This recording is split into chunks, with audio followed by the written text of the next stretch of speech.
இன்றைய தலைப்புச் செய்திகள். தமிழக அரசியலில் அதிர்வலைகளை ஏற்படுத்தும் தேவக.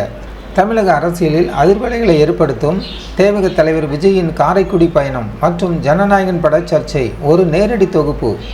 தமிழக அரசியல் களம் 2026 சட்டமன்ற தேர்தலை நோக்கி சூடுபிடித்துள்ள நிலையில் நேற்று சிவகங்கை மாவட்டம் காரைக்குடியில் பிரமாண்டமான முறையில் தனது தேர்தல் பரப்புரை மேற்கொண்டுள்ளார்.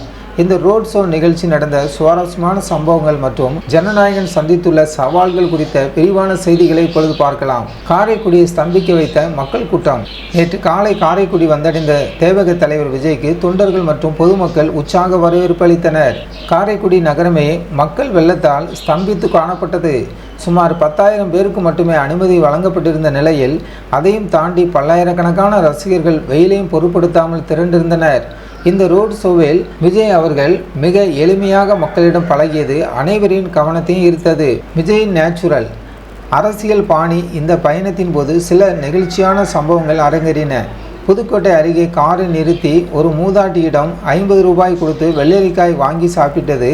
வழியில் தன்னை நலம் விசாரித்த தம்பதிகளிடம் சாப்பிட்டேனப்பா என மிக யதார்த்தமாக பதிலளித்தது என விஜயின் செயல்பாடுகள் ஒரு பக்கம் அரசியல்வாதி போலின்றி ஒரு குடும்ப உறுப்பினர் போலவே இருந்ததாக களத்தில் உள்ளவர்கள் தெரிவிக்கின்றனர். மேலும் ஒரு இஸ்லாமிய பெண்மணி அவருக்கு இந்து கடவுளின் திருவுருவ படத்தை பரிசாக வழங்கிய நிகழ்வு அவரது கட்சியினர் முன்னெடுக்கும் மதசார்பற்ற கொள்கைக்கு சான்றாக அமைந்துள்ளது. காரைக்குடியில் பேசாதது ஏன்? திருநெல்வேலி உரையில் அனல் பறக்க பேசிய விஜய் காரைக்குடியில் பேசுவார் என்று பெரிதும் எதிர்பார்க்கப்பட்டது. ஆனால் நேர மேலாண்மை மற்றும் கூட்ட நெரிசல் காரணமாக அவரால் விரிவாக பேச முடியாமல் போனது ரசிகர்களிடையே சிறு ஏமாற்றத்தை ஏற்படுத்தியது. இருப்பினும் தனது வேட்பாளர் டாக்டர் பிரபுவை மக்களிடம் அறிமுகப்படுத்தி கையை உயர்த்தி பிடித்தது அந்த தொகுதிக்கான அவரது ஆதரவை உறுதிப்படுத்தியது. இடையில் பாதுகாப்பு வளையத்தை மீறி அவர் சைக்கிள் ஓட்டியது ட்ரெண்டானாலும் அது பாதுகாப்பு ரீதியாக ஆபத்தானது என்ற கருத்தும் முன்வைக்கப்படுகிறது.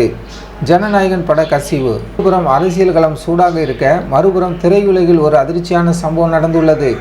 விஜயின் திரையுலக பயணத்தின் கடைசி திரைப்படமான ஜனநாயகன் இன்னும் திரையரங்கில் வெளியாகாத நிலையில் அதன் HD பதிப்பு இணையதளங்களில் கசிந்துள்ளது. 33 ஆண்டுகால உழைப்பிற்கு பிறகு விடைபெறும் ஒரு கலைஞனுக்கு சினிமா துறை முறையான வழியனுப்பு விழா நடத்தாதது ஒருபுறம் வருத்தம் என்றால், மறுபுறம் இதுபோன்ற திட்டமிட்ட கசிவுகள் அவரது அரசியல் வளர்ச்சியை தடுக்க செய்யப்படும் சதியோ என்ற சந்தேகத்தையும் கிளப்பியுள்ளது. 2026 தேர்தல் கணிப்புகள் மற்றும் வாக்குப்பதிவு சதவீதம்.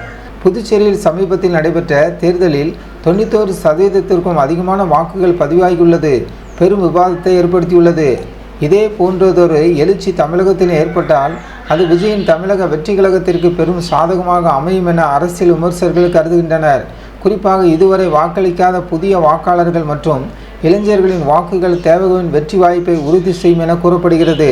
விஜயின் இந்த அதிரடி பயணம் மற்றும் திரையுலக சவால்கள் 2026 தேர்தலில் எந்த மாதிரியான தாக்கத்தை ஏற்படுத்தும் என்பதை பொறுத்திருந்துதான் பார்க்க வேண்டும்.